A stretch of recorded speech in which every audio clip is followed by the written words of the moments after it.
भक्तिभाव कर रहे हैं, वहाँ पर भी माइनिंग जो है वो जेसीबी से अलाउड हो जाएगी। तो 5 साल बाद जब आप दोबारा गंगोत्री जाओगे तो आपको गंगोत्री का मार्ग नहीं मिलेगा। तो आपके जो पिलग्रिमेज सेंटर हैं, जहाँ आप पिलग्रिम या जहाँ पर आप धार्मिक यात्राएं करती हैं, उन धार्मिक यात्रा भी आपके खतरे में पड़ने लगी है। तो इस समय हम लोगों का प्रथम कर्तव्य है, पुनीत कर्तव्य है कि हमें जागना है और हमें संघर्ष करना है। मैं ये नहीं कह रहा हूँ कि आप सड़कों में आएंगे, लेकिन आप जो आजकल का मीडिया है, उस मीडिया के माध्यम से भी आप व्हाट्सएप के माध्यम से, फेसबुक में इन सब बातों को बढ़ाओ, बताओ कि क्या स्थिति हो गई है। और मुझे इतना दुख होता है, मैं आईएएस और पीसीएस के क्लासेस लेता हूँ उत्तराखंड के में, जो आईएएस और पीसीएस में लड़के निकल रहे हैं। इस साल बहुत वर्ष बाद एक लड़का आईएएस में निकला है जो स्थानीय है, भट्ट है उस लड़के का नाम, सर ने मुझे फर्स्ट नेम उसका याद नहीं आ रहा है। वो आपके ऋषिकेश का रहने वाला है, एक ऑफिसर बस इतने सालों में।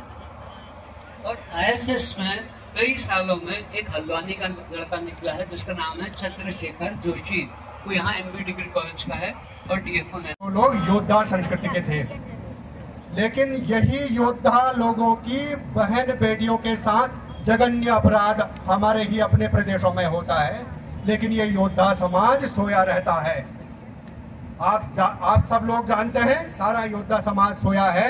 आपकी बेटी कशिश रावत के साथ ऐसा अपराध हुआ, लेकिन उसके जो आरोपी थे वो आज बरी हो गए। आपकी बहन किरण नेगी के साथ ऐसा जघन्य अपराध दिल्ली में हुआ, उसके आरोपी बरी हो गए। दूसरी बहन अंकिता भंडारी, वहाँ ऋषिकेश में उसके साथ ऐसा जघन्य अपराध हुआ, हो सकता है उसके भी अपराधी कल को बरी हो जाए। तो ये समाज को, जो हमारी माँ बहन बेटियां जो बैठी हैं, इन माँ बहन बेटियों की सुरक्षा ये योद्धा समाज कैसे कर पाएगा? क्या ऐसे ही शांत बैठ के समाज उनकी रक्षा कर पाएगा? ऐसे उस समाज की रक्षा नहीं हो सकती।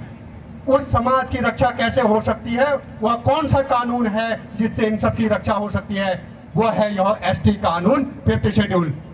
इस कानून से हमारी माँ बहन बेटियों की रक्षा कैसे होगी?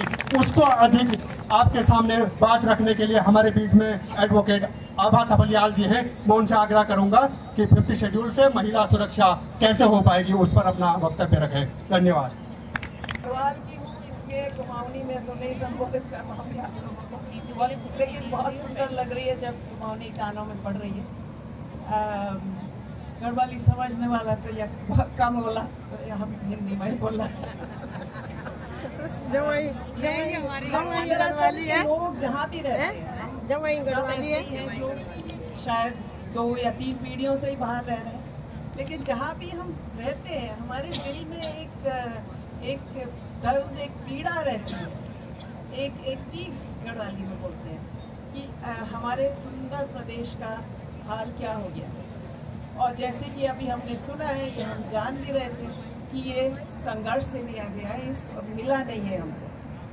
तो ये समस्याएं तो ये 4 मुख्य हैं ही, इनका बार बार जिक्र हो रहा है। रोजगार, पलायन, उजड़े हुए घर, जो हम जब भी गांव जाते हैं, अपने पहाड़ की तरफ जाते हैं, हम देखते हैं अब वो एक असलियत सामने आ चुकी है।